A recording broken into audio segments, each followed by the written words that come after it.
Hi, this is your Dr. Narayana back, and today we shall discuss in continuation on snoring in this video.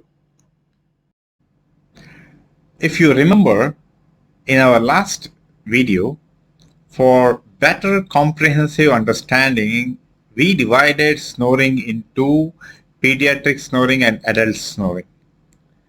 Today, let's delve further into pediatric snoring and divide it for better understanding into several perspectives, especially the ENT perspective, as you see in this chart, the dental perspective, and the nutritional perspective. From ENT perspective, the focus will mainly be on allergies and nasal congestion, enlarged adenoids and tonsils, and structural deformities to some extent.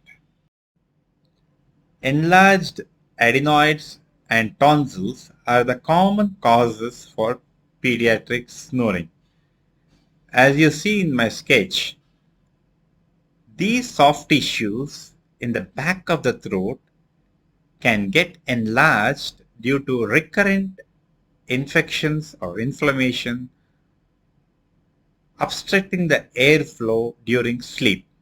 This obstruction causes narrowing of the airway, leading to turbulent airflow and vibrations of the soft tissue, leading to snoring. When coming to infections and allergies, infections, it could be simple spread of infection due to common cold or allergies to same few as shown in my sketch, pollen allergy or some food item like peanut allergy, whatsoever. These allergies and infections cause swelling of the soft tissues within the nasal passages, leading to congestion, and the child is compelled to automatically shift to mouth breathing, which we shall discuss in detail in our dental perspectives. All the more, these allergies get aggravated in certain seasons, and especially when exposed to dust or pet dander. Overall, these infections, allergies, nasal congestions are the common ENT perspectives of pediatric snoring. When coming to structural abnormalities, the nasal septum deviation, nasal polyps, and craniofacial anomalies are also contributing to snoring in children. Let me explain septal deviation.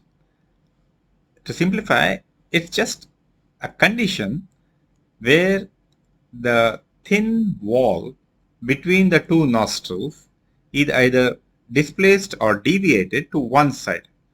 This structural abnormality can obstruct the free flow of air within the nasal passage, raising the air resistance and turbulence while breathing, contributing to snoring among children. Coming to nasal polyps. Nasal polyps are non-cancerous growth in the lining of the nasal passage or sinuses, often leading to symptoms like nasal congestion, difficulty in breathing, and reduced sense of smell. So when these nasal polyps obstruct the nasal passages, they again lead to air flow restriction, raising the air resistance and turbulence during breathing, contributing to snoring again. Nasal polyps typically come under the category of structural abnormalities rather than allergies. As I told, nasal polyps is a benign non-cancerous growth in the lining of the nasal passages or sinuses. While allergies can contribute to irritation and inflammation of the nasal passages, nasal polyps themselves are not directly caused by allergies.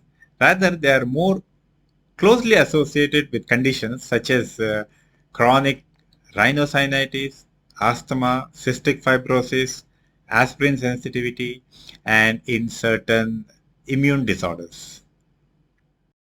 Therefore, while discussing nasal polyps in the context of snoring or other respiratory issues, it's more appropriate to categorize them under structural abnormalities as they represent a physical growth in the nasal passage of sinuses, obstructing the free flow of air, causing breathing difficulties, including snoring. PAS, pharyngeal airspace. We have been talking about airspace and airspace. Let me simplify. Pharyngeal airspace is the area at the back of the throat where the air flows during breathing. Now, as you see in the sketch, notice how air flows seamlessly from the nose into the pharyngeal airspace. When this flow is encountering some kind of obstruction, be it adenoids, tonsils, or whatsoever reasons we discussed or we are going to discuss, when this free flow of air is obstructed, it causes turbulence and produces unique vibration sounds which we call as snoring.